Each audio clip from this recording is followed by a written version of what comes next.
तो next question number 2 देख लेते हैं। तो ये 2 नंबर मैंने यहाँ लिखे हुए हैं, ये आपके क्वेश्चन में से ही है। तो क्वेश्चन में क्या बोल रहा है? क्वेश्चन में कहता है कि find the two numbers whose sum is 27 and the product is 182, right. तो हमें वो 2 नंबर पता लगाने हैं जिसका सम है 27 और प्रोडक्ट है उन 2 नंबर्स का 182। तो लेट्स एज्यूम वो 2 नंबर हमारे कौन से हैं, x एंड y। तो as per the given statements हम ये लिख सकते हैं x प्लस वाई इक्वल्स 27, ये हमारा फर्स्ट स्टेटमेंट हो गया। उन नंबर्स का सम हो गया 27 और उन नंबर्स का प्रोडक्ट हो गया हमारा 182, राइट। तो ये हमारा सेकंड स्टेटमेंट हो गया यहाँ पर। तो अब हम क्या करते हैं, हम आपको पहले भी सब्स्टिट्यूशन मैकेनिज़्म और मेथड बता चुके हैं कोई भी 2 इक्वेशन को सॉल्व करने का। वो क्वाड्रेटिक इक्वेशंस में बताया था, लेकिन यहाँ पर आप क्या है, लीनियर इक्वेशंस में बताया था, पेयर ऑफ लीनियर इक्वेशंस में। लेकिन यहाँ आप क्या कर सकते हैं कि आपको पता है कि ये 2 इक्वेशंस दिए हुए हैं, तो फ्रॉम इक्वेशन 1, ये जो हमारी इक्वेशन 1 है, क्या मैं x या y की वैल्यू दूसरे वेरिएबल की वैल्यू के फॉर्म में लिख सकता हूँ? तो अगर मैं यहाँ पर इस तरह से लिख दूँ इसे, लेट्स एज्यूम मैं y को लिख देता हूँ 27 माइनस एक्स। मैंने क्या किया, x को इधर राइट साइड में ले गया, तो हम इसे आराम से लिख सकते हैं, राइट। तो अब क्या करेंगे, ये हमारी इक्वेशन हो गई थर्ड। अब जो इक्वेशन सेकंड है, जो y की वैल्यू आई, हमें क्या करना है कि y की वैल्यू को सिंपली हम यहाँ रिप्लेस कर देंगे, जिससे कि हमारी एक क्वाड्रेटिक इक्वेशन बन जाएगी x वेरिएबल की। तो देखिए, अगर हम y की वैल्यू को रिप्लेस करते हैं इक्वेशन सेकंड में, तो क्या होगा, x मल्टीप्लाई y, और y कितना है 27 माइनस एक्स इक्वल्स 182, राइट। तो अब इसके बाद हम क्या करेंगे, अब नॉर्मल हम अपनी इक्वेशन को सॉल्व करेंगे। तो देखिए क्या करेंगे अब इसमें क्या होगा, 27x minus x square equals 182। अब क्या करेंगे, 27x minus x square minus 182 equals 0। अब हम दोनों साइड में -1 से मल्टीप्लाई कर देते हैं, क्योंकि राइट साइड में करेंगे तो फिर भी 0 ही होगा। इधर क्या हो जाएगा, -27x plus X square plus 182 equals 0, right. इसके बाद क्या करेंगे, इसे स्टैंडर्ड फॉर्म में लिख लेते हैं। तो स्टैंडर्ड फॉर्म में क्या करेंगे, सबसे पहले x square, then -27x plus 182। अब हमने आपको क्या बताया था, क्वाड्रेटिक इक्वेशंस को सॉल्व करने के लिए हमारी एक क्वाड्रेटिक इक्वेशन निकल कर आई। इसमें जो बार बार की वैल्यूज़ हैं, बार बार की वैल्यूज़, ये जो कांस्टेंट हैं, यहाँ पर एक्स स्क्वायर का कांस्टेंट क्या होगा, कोफिशिएंट 1। तो अगर इनका हम प्रोडक्ट करते हैं बार बार की वैल्यू का, तो 182 आया। अब हमें 182 के 2 ऐसे टुकड़े करने हैं जिसका सम या सब्ट्रैक्शन, एडिशन या सब्ट्रैक्शन, प्लस या माइनस 27 आए। तो उसके लिए पहले हम 182 का फैक्टर कर लेते हैं। तो 2 से करा हमने, फिर इसे 7 से करेंगे तो 13 टाइम्स, और ये 13 बन जा ये। तो 182 के आपके फैक्टर क्या हुए, 2, 7 एंड 13, राइट। ये 3 फैक्टर हमारे इसके निकल कर आए। तो अब हमें इसके जो हमने ये जो 182 है, इसके 2 ऐसे फैक्टर करने हैं, इसके 2 ऐसे फैक्टर करने हैं जिसका प्लस या माइनस करने पर हमारा नंबर 27 आए, राइट। तो वो कौन से फैक्टर हो सकते हैं, अगर यहाँ देखें आप, 14 एंड 13 हो सकते हैं, राइट।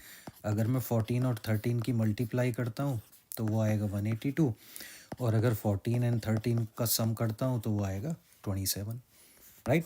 तो वो नंबर आ जाएगा ये बीच वाला। तो हमें सिंपली क्या करना है, बस एक्स स्क्वायर माइनस 27 की जगह मैं लिख देता हूँ 14 प्लस 13 एक्स प्लस 182 इक्वल्स 0। उसके बाद आप इसे सिंपल सॉल्व कर लीजिए जैसे अभी तक करते हुए हैं। ये हमने इसे सॉल्व किया, उसके बाद x कॉमन लिया इन 2 टर्म से, तो ये बचा x माइनस 14। इधर यहाँ से हमने -13 कॉमन लिया, तो ये बचा x माइनस 14, राइट। अब आपको पता है ये दोनों टर्म हमारे सेम आए हैं, तो हम इसे, मतलब हम ठीक से क्वाड्रेटिक इक्वेशन को सॉल्व कर रहे हैं। और इधर क्या होगा, x माइनस 13 इक्वल्स 0, राइट। तो अब क्या करेंगे, हम नेक्स्ट करेंगे, x माइनस 14 को 0 रख देंगे और x माइनस 13 को अपना 0 रख देंगे। तो x की वैल्यू हमारी क्या आई, 14, और इधर x की वैल्यू क्या आई हमारी 13, राइट। तो हमने क्या किया, सॉल्व कर दिया, हमारे दो वेरिएबल, हमें दो नंबर्स मिल चुके हैं। अगर आप इन दो नंबर्स का, यही क्वेश्चन में दिया था कि इन दो नंबर्स का जो प्रोडक्ट है वो 127 है और इनका जो सम है, प्रोडक्ट जो है वो 182 है और जो सम है उनका 27 है। तो 14 और 13 का सम आपने यहाँ किया ही है और प्रोडक्ट इसका इन दो नंबर्स का क्या होगा, 182। तो इस तरीके से आपको इक्वेशन नंबर 2 अपना सॉल्व करना था, जो कि बहुत ही ईजी है। आप इसे खुद भी सॉल्व कर लीजिएगा। इसके बाद हम चलते हैं अपने नेक्स्ट क्वेश्चन पर। क्वेश्चन नंबर 4 मैंने स्क्रीन पे लिखा हुआ है। तो इस क्वेश्चन में क्या कह रहा है, find two consecutive integers, positive integers, right. Question में पॉजिटिव भी दिया है। Find two consecutive positive integers sum of whose squares is 365, right. तो सबसे पहले इंटीजर्स पे बात कर लेते हैं। इंटीजर्स क्या होते हैं हमारे, 1 2 3 4 5 6 7 एंड सो ऑन। तो अब ये क्या कह रहा है कि आप कोई भी दो कॉन्जिक्यूटिव इंटीजर्स लीजिए, उनके उनके जो स्क्वेयर्स हैं, अगर मैं मान लीजिए ये 5 है, 5 का स्क्वायर कर दूं और 6 है, 6 का स्क्वायर कर दूं, ये सिर्फ एग्जांपल के लिए, और बाद में उन्हें मैं जोड़ दूं। मान लीजिए 5 का 25 आता है, इधर 36 आता है, तो उन्हें अगर जोड़ दूं तो यहाँ क्या आएगा, 3 और 2 5 और 6, राइट। ये कितना है, 6 5 11, 1 3 2 5 और 1 6। तो इस इनके इनके स्क्वायर्स का सम तो आया यहाँ पर कितना, 61। लेकिन ये कह रहा है ऐसे दो कॉन्जिक्यूटिव इंटीजर्स निकालिए जिनके स्क्वायर्स का सम हमारा आए 365। तो अगर हम इस तरह से करते चले गए, मतलब इस नंबर्स फाइंड आउट करने लगे, तो काफ़ी टाइम लग जाएगा उसमें। लेकिन हम क्या कर सकते हैं कि हम मान लेते हैं कि लेट सपोज हमारा एक नंबर तो है x, राइट। तो दूसरा नंबर क्या हो जाएगा हमारा, x में आप 2, इसकी क्या 3 कैसे आता है, 2 + 1, 5 के बाद 6 कैसे आता है, 5 + 1। तो उसी तरीके से हम क्या कह सकते हैं कि x और x + 1 हमारे दो नंबर होंगे, right. As per the given statement क्या बोल रहा है, एक्स स्क्वायर नंबर का, दोनों के स्क्वायर का जो सम है वो उसका टोटल है 365, यही तो बोल रहा है। अब इसे सिंपल आपको सॉल्व करना है। तो एक्स स्क्वायर, अब x + 1 का स्क्वायर क्या होगा, अगर आपने ये फार्मूला तो पढ़ा ही होगा, ये फार्मूला मैं यहाँ लिख देता हूँ। a + b का होल स्क्वायर क्या होता है, a² + b² + 2ab, यही होता है ना। तो यहाँ करूँगा तो क्या आएगा, x² + 1² + 2 × 1 × x, यही तो है बिल्कुल इस फॉर्मूले में, राइट। तो अब मैं इस फॉर्मूले को यहाँ से हटा देता हूँ। उसके बाद ये क्या है, 365 के इक्वल है। अब इसे आगे सॉल्व कर लेते हैं। तो ये क्या हुआ, 2x², ये हुआ +1, ये हुआ +2x = 365। अब हम जब इसे और आगे सॉल्व करेंगे तो ये हुआ 2x + 1 - 365 = 0, राइट। अब हम इसे और आगे सॉल्व कर लेते हैं। तो इसे लिखेंगे 2x² + 2x - 364। अब इसे थोड़ा सिंप्लीफाई कर लेते हैं। आपको पता है सभी में 2 कॉमन आ सकता है, तो उस 2 को कॉमन ले लेते हैं। तो ये हुआ x² + x - 182 = 0। तो जब ये 2 इधर जाएगा तो ये 0 हो जाएगा। इक्वेशन हमारी बचेगी x² + x - 182। तो आपके पास अब एक ये क्वाड्रेटिक इक्वेशन यहाँ पर निकल कर आ गई। अब हम इसे सॉल्व करते हैं। तो सॉल्व करने का हमारा पहला फंडा क्या है कि ये स्टैंडर्ड फॉर्म में लिखी होनी चाहिए, जो कि है। दूसरा, इसके बाहर बाहर के नंबर्स की गुणा कर लेते हैं। तो 1 × 182, वो 182 आया। थर्ड स्टेप क्या होगा कि अब 182 के दो टुकड़े आपको ऐसे करने हैं, दो फैक्टर ऐसे करने हैं कि जिसका सम या सब्ट्रैक्शन, एडिशन या सब्ट्रैक्शन, प्लस या -1 आना चाहिए। तो वो निकाल लेते हैं। यहाँ जाएंगे 182, ये होगा आपका 13, ठीक है। तो दो टुकड़े क्या हो सकते हैं, 14 और 13। तो अगर 182 है, इसका एक टुकड़ा 14, दूसरा टुकड़ा 13, इनका मल्टीप्लाई करोगे तो 182 आना चाहिए। और 14 में से अगर आप -13 कर दोगे तो 1 आएगा, जो कि हमारा यहाँ पर है, सिंपल। अब इसे सॉल्व कर लेते हैं। तो इसे क्या लिख देंगे, 1 को क्या लिख सकते हैं, 14 minus 13 x minus 182 equals 0, right. क्या मैं यहाँ से ये सब हटा दूँ, आराम से इसे हटा सकता हूँ, राइट। थोड़ा सा क्लीन दिखना चाहिए। अब क्या करते हैं, इसमें से x square plus 14x minus 13x minus 182 equals 0। वही अपनी सेम अप्रोच, हमने इन दो टर्म्स में से x कॉमन लिया, ये हो गया x प्लस 14, यहाँ से हमने माइनस 13 कॉमन लिया, ये हो गया x प्लस 14 इक्वल 0। आपको पता है दोनों टर्म सेम आ रही है, मतलब कि हम ठीक से फैक्टर लगा रहे हैं। तो यहाँ से हमने x प्लस 14 इधर लिख लिया, ये वाला x यहाँ आया और ये वाला 13 यहाँ आ गया, राइट। अब क्या हुआ, हमने x प्लस 14 को 0 के इक्वल लिखा और यहाँ x माइनस 13 को 0 के इक्वल लिखा। तो यहाँ से x क्या आ गया आपका -14 और यहाँ से x क्या आ गया आपका 13। लेकिन अगर आप क्वेश्चन को देखेंगे तो क्वेश्चन में वो बोल रहा है find two consecutive positive integer दोस्तों, राइट। इस पे आपको ध्यान देना है। यहाँ पर क्या बोल रहा है, ये पॉजिटिव इंटीजर है। तो जब पॉजिटिव इंटीजर है और आपके दो फैक्टर क्या हैं, -14 एंड 13, तो हम नंबर कौन सा लेंगे, 13। तो नेक्स्ट नंबर अगर x 13 है तो x प्लस 1 क्या हो जाएगा आपका, 13 प्लस 1 इक्वल्स 14। तो आपके दो नंबर हो जाएंगे 13 एंड 14, ठीक है। तो ये था आपका क्वेश्चन नंबर 4। अब देखते हैं अपना क्वेश्चन नंबर 5। क्वेश्चन नंबर 5 में क्या बोल रहा है, इसमें the altitude of a right angle triangle. तो ये मैंने यहाँ पर राइट एंगल ट्राइंगल भी आप लोगों के लिए बनाया हुआ है। सो the question says the altitude of a right angle triangle is 7 centimeter less than its base, right। तो अगर हम कहें कि इसका बेस अगर x है, लेट्स सपोज x सेंटीमीटर है, तो क्वेश्चन में दिया गया है जो उसका अल्टीट्यूड होगा, ये जो इसका अल्टीट्यूड होगा राइट एंगल ट्राइंगल का, इसके बेस से 7 सेंटीमीटर लेस है। तो वो क्या होगा, x माइनस 7 सेंटीमीटर, राइट। और आगे क्या बोल रहा है, इफ़ द हाइपोटेनस, तो ये जो हाइपोटेनस है इसकी इधर, राइट, ये 13 सेंटीमीटर है आपकी, 13 सेंटीमीटर। तो ये हाइपोटेनस क्या है, 13 सेंटीमीटर। तो कह रहा है कि find the other two sides, right. तो आपको पता होगा, अगर आप पाइथागोरस थ्योरम आपने पढ़ी है, तो पाइथागोरस थ्योरम के अकॉर्डिंग क्या होता है, जो इसका, मैं इसे h लिख देता हूँ, h स्क्वायर क्या होता है, हाइपोटेनस इक्वल्स बेस का स्क्वायर प्लस अल्टीट्यूड का स्क्वायर, यही होता है ना। तो अगर हम इसमें h की जगह 13 स्क्वायर लिख दें, राइट, हाइट कितनी है इसकी, हाइपोटेनस कितना है 13, और बेस की जगह हम अपना वही x का स्क्वायर लिख दें, और a क्या है हमारा अल्टीट्यूड, तो अल्टीट्यूड कितना है x माइनस 7, और इसे यहाँ लिख दें x माइनस 7 का होल स्क्वायर। तो यही परफेक्ट फिट बैठता है आपका पाइथागोरस में। तो इससे क्या होगा, हमारे पास एक क्वाड्रेटिक इक्वेशन बन जाएगी। तो उसे देख लेते हैं वो क्वाड्रेटिक इक्वेशन क्या होगी। तो क्या मैं इन साइड्स को थोड़ा सा स्वैप कर सकता हूँ इधर, राइट।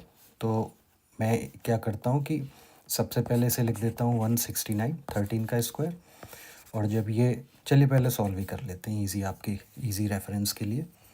तो ये क्या होगा, X square plus X square, और यहाँ पे मैं फॉर्मूला लिख देता हूँ a माइनस बी के होल स्क्वायर का। वो क्या होता है, A square plus B square minus 2ab, right. तो इस केस में क्या है, a क्या है आपका एक्स स्क्वायर हो गया, b क्या है 7, तो वो 49 हो गया 7 का स्क्वायर, माइनस 2a क्या है आपका x मल्टीप्लाई 7, राइट। अब मैं यहाँ से ये थोड़ा सा इसे हटा देता हूँ जिससे थोड़ा सा आपका क्लियर दिखे। अब आगे हम क्या करते हैं, इस इक्वेशन को सॉल्व कर लेते हैं। तो ये होगा एक्स स्क्वायर 2x स्क्वायर, और यहाँ से क्या आएगा, ये माइनस 14x, और ये क्या होगा आपका प्लस 49। मैं इसे ऐसे भी लिख सकता हूँ कि 2x square minus 14x plus 49, और इसे हम मान लीजिए इधर ले गए, माइनस 169 इक्वल्स 0 भी लिख सकता हूँ। तो अब आप आगे क्या करेंगे, 2x स्क्वायर माइनस 14x और 49 माइनस 169 क्या होगा आपका माइनस 120 इक्वल्स 0। और आप देख रहे हैं आप यहाँ से 2 कॉमन ले सकते हैं तीनों टर्म से, तो इक्वेशन क्या बच जाएगी आपकी, और 2 आपका इधर जाके क्या होगा, 0 ही बन जाएगा, राइट। तो इक्वेशन क्या रह जाएगी, -7x - 60 इक्वल्स 0। तो अब आपके पास ये क्वाड्रेटिक इक्वेशन आ गई, ठीक है। तो हमारा पहला रूल क्या कहता है, पहला रूल कहता है कि एक स्टैंडर्ड फॉर्म में होनी चाहिए, तो वो ये है। स्टैंडर्ड फॉर्म क्या होती है, ax² + bx + c इक्वल्स 0, उस फॉर्म में ये है। सेकंड स्टेप क्या कहता है कि इसके जो बाहर बाहर के नंबर हैं इनका हम प्रोडक्ट कर लेते हैं, तो प्रोडक्ट कितना आएगा, 1 × 60। फिर कह रहा हूँ कि इसके सिंबल्स पे ध्यान मत दीजिए, ये प्लस है माइनस है क्या है उसे इग्नोर करिए अभी। उसके बाद जो हमारा ये 60 आया, इसके हमें ऐसे 2 टुकड़े करने हैं, ऐसे 2 टुकड़े करने हैं इसके फैक्टर के, इसके फैक्टर ऐसे 2 फैक्टर लाने हैं जिसका प्रोडक्ट तो 60 हो लेकिन उनका सम प्लस या माइनस करके 7 आए। तो ऐसे 2 टुकड़े क्या हो सकते हैं, 12 और 5, क्योंकि 12 पंजे 60 और 12 में से 5 माइनस करोगे तो क्या आएगा, 7, राइट। तो वही हम यहाँ कर लेते हैं, तो लिखेंगे x² माइनस बाहर ही लिख देते हैं और अंदर लिख देते हैं 12 - 5x।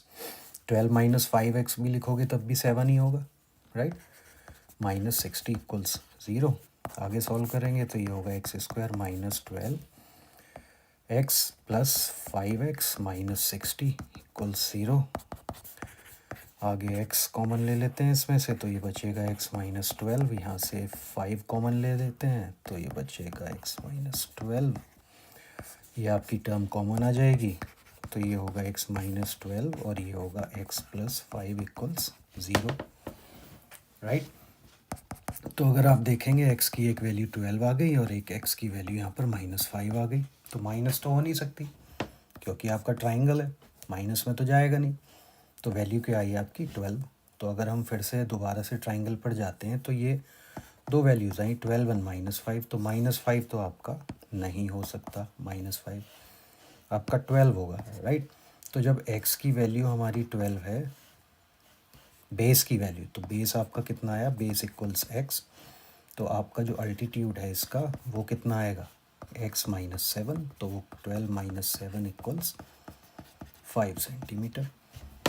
तो ये आपका था question number 5, nice and easy. आप इसे एक बार और देख लीजिएगा और आई एम श्योर कि आप भी इसे बहुत इजीली सॉल्व कर सकते हैं, बस आपको पाइथागोरस थ्योरम पता होनी चाहिए। अब अपना हम क्वेश्चन नंबर 6 सॉल्व कर लेते हैं। तो हम अपना नेक्स्ट क्वेश्चन देखते हैं, क्वेश्चन 6। तो क्वेश्चन 6 में क्या बोल रहा है, एक कॉटेज इंडस्ट्री। तो हमारी बात किसकी चल रही है भैया, अब बात चल रही है आपकी कॉटेज इंडस्ट्री की, ठीक है।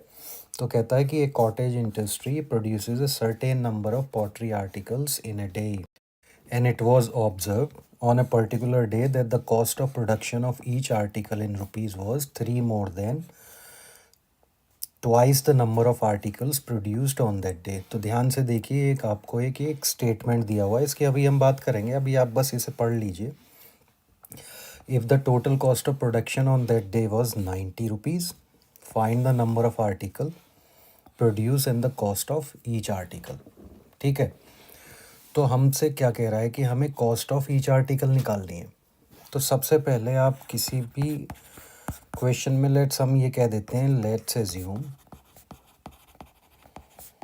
Cost of each article is x rupees. चलिए यही निकालनी है ना हमें, तो हमने उसे ही x रुपीज़ मान लिया। अब हमें x निकालना है। अब लेकिन हम उससे पहले चलते हैं, कह रहा है कि it was observed on a particular day, किसी एक दिन, then that the cost of production of each article, कह रहा है कि ये जो cost of production of each article है ना, जिसे हमने x माना है, was 3 more than twice the number of articles produced on that day, right. तो कह रहा है कि जो नंबर ऑफ आर्टिकल्स प्रोड्यूस हुए थे, नंबर ऑफ आर्टिकल्स, तो मान लीजिए नंबर ऑफ आर्टिकल्स बने y, तो ये क्या कह रहा है कि was 3 more than twice the number of articles.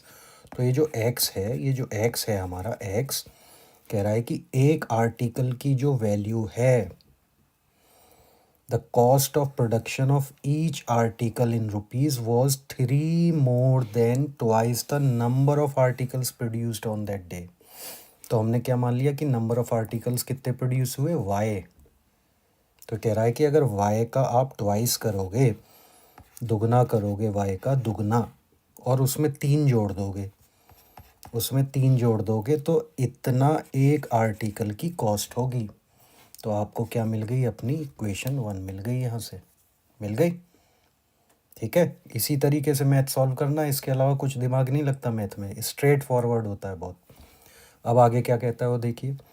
अब कह रहा है if the total cost of production on that day, कह रहा है कि total cost of production on that day was 90। तो इसने क्या कह दिया हमसे, second, total cost of production कितनी थी, 90 रुपीज़। तो टोटल कॉस्ट ऑफ प्रोडक्शन क्या होगी भाई, जितने आर्टिकल उस दिन बने उसमें अगर आप मल्टीप्लाई कर देंगे ईच आर्टिकल की कॉस्ट। मान लीजिए मैंने 2 आर्टिकल बनाए, एक आर्टिकल की कॉस्ट है 10 रुपये, तो 2 आर्टिकल की कॉस्ट कितनी होगी, 10 × 2 कितना होगा, 20 रुपये। मान लीजिए मैंने 5 आर्टिकल बनाए, एक आर्टिकल की कीमत है 5 रुपये, तो 5 की कितनी होगी, 5 × 5 25 रुपये, राइट। तो वही यहाँ हमें करना है कि एक आर्टिकल की कॉस्ट कितनी है, x, आर्टिकल कितने बनाए, y, तो टोटल कॉस्ट कितनी होगी, x × y मीन्स xy, और वो दे रखी है आपकी 90 रुपीज़। तो आप सिंपली क्या लिख देंगे, xy = 90। ये आपकी आ गई इक्वेशन 2। अब आपको क्या करना है, सब्स्टिट्यूशन मेथड यूज़ करना है, इन दो इक्वेशंस को सॉल्व करना है। तो उस केस में क्या करेंगे आप, x की वैल्यू आपको पता है 2y + 3 है, तो आप क्या करेंगे, यहाँ पर x की वैल्यू को रिप्लेस कर देंगे फ्रॉम इक्वेशन 1 टू इक्वेशन 2। तो ये क्या आ जाएगी, 2y + 3 × y = 90। अब आगे क्या करेंगे, 2y² + 3y, और ये 90 उठा के इधर ले आएंगे तो ये -90 हो जाएगा, ये हो जाएगा =0, राइट। मैं थोड़ा ऊपर कर लेता हूँ इसे। उसके बाद हमें सिंपल क्या करना है, अब ये स्टैंडर्ड फॉर्म में लिखी हुई है पहले से ही, हमें क्या करना है कि अब 2 और 90 का आपको प्रोडक्ट करना है, बार बार की वैल्यूज़ का, वो कितना है 180। अब 180 के ऐसे 2 टुकड़े करने हैं, 180 के जिसका प्लस या माइनस उन 2 टुकड़ों का करने पर उसकी वैल्यू 3 आए, तो वो भी कर लेते हैं। तो अगर आप यहाँ करेंगे 180, 45 और ये 9, तो 2259 ये टुकड़े हो गए, इसके बड़े बड़े टुकड़े, राइट। अब अगर हम देखें 2 दूनी 4 पंजे 20, नहीं, अगर हम देखें इसमें, मान लीजिए मैं इसके सारे टुकड़े लिख देता हूँ, 2 2 5 और 9 को क्या लिख सकते हैं, 3 3 लिख सकते हैं ना। और अगर हम देखें यहाँ पर हमने ये जो 2 टुकड़े हैं इन्हें लिख दिया 15, राइट। और ये जो बाहर के हैं ये 2 दूनी 4 या 12, तो 12 और 15 2 टुकड़े ऐसे हो जाएंगे 180 के जो 2 टुकड़े हैं आपके, अगर आप ध्यान से देखें यहाँ पर, तो 180 जो है हमारा, उसके 2 टुकड़े 12 और 15 ऐसे हो जाएंगे कि जिसका मल्टीप्लाई करेंगे तो आपका 180 आएगा, और 15 में से 12 अगर माइनस कर देंगे तो वो कितना आएगा, 3। यही हमें चाहिए, राइट। तो हम अपनी इक्वेशन को कैसे लिख सकते हैं, 2y² और +3 की जगह क्या लिखेंगे हम, 15 - 12 y - 90 = 0, राइट। आगे लिखेंगे 2y² + 15y - 12y - 90 = 0। आगे लिख देंगे इसे। अब देखिए, मैं यही पहले आपको बता रहा था कि इक्वेशन को इजी करने के लिए हमें ये ध्यान देना था कि यहाँ पर 2 है, यहाँ पर 12 है, तो हम इजीली 12 को पहले लिख सकते हैं, वो अब भी कर सकते हैं हम काम। तो फैक्टराइजेशन करना हमारा थोड़ा इजी हो जाएगा। वो ना भी करना चाहें आप उसमें भी, वैसे मैं बस दिखाना चाह रहा हूँ आपको। तो अगर आप इसे -12y लिख देंगे और +15y लिख देंगे तो इससे इक्वेशन तो वही रहेगी आपकी, रहेगी ना। बस यहाँ से क्या करना है, यहाँ से आप 2y कॉमन ले लो, 2y कॉमन लिया तो यहाँ बचा y - 6, यहाँ से 15 कॉमन लिया तो यहाँ y - 6 बचा, इधर से आपका y - 6 कॉमन आ गया, और ये हो गया आपका 2y + 15 = 0, राइट। और यहाँ क्या करेंगे, अब y की वैल्यू 6 आ जाएगी, y की वैल्यू -15/2 आ जाएगी। तो अगर आप देखें y क्या है हमारा, अब हम अपनी ऊपर की इक्वेशन में चलते हैं। तो y क्या था, नंबर ऑफ़ आर्टिकल्स, राइट। तो जो नंबर ऑफ़ आर्टिकल्स हैं आपके वो -15/2 तो हो नहीं सकते, तो नंबर ऑफ़ आर्टिकल्स कितने होंगे आपके, 6। तो यहाँ आपने लिख दिया नंबर ऑफ़ आर्टिकल्स कितने होंगे, 6। और जो अगर आप देखें cost of each article, cost of each article हमने कितनी निकाली थी, अगर यहाँ पे आप देखें x, और x की वैल्यू क्या थी, 2y + 3, राइट। 2y + 3 थी, तो वही हम नीचे लिख देंगे। तो कॉस्ट ऑफ ईच आर्टिकल कितनी थी, x, और x कितना था हमारा, 2y + 3, और y की वैल्यू हमारी कितनी आई, 6। तो क्या होगा, 2 × 6 + 3, 12 + 3 15। तो क्या हुआ, हमारी कॉस्ट ऑफ ईच आर्टिकल हमने यहाँ पर अपनी आराम से निकाल दी, क्या आई, 15 रुपये। 15 रुपये आपकी कॉस्ट ऑफ ईच आर्टिकल आ गई। अब यहाँ देखें तो वही क्वेश्चन में उसने पूछा था, यहाँ पर find the number of articles produced and the cost of each article, right. तो वही हमने यहाँ पर आपको निकाल कर आराम से दिखा दिया। तो find the number of articles produce 6, cost of each article 15। तो टोटल कॉस्ट क्या हुई, 15 × 6 विच इज़ 90, और वही स्टेटमेंट में भी दिया था।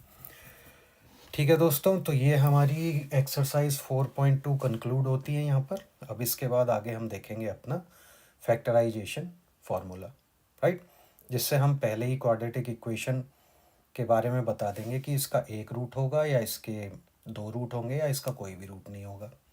ठीक है, तो चलिए अब उसे डिस्कस कर लेते हैं।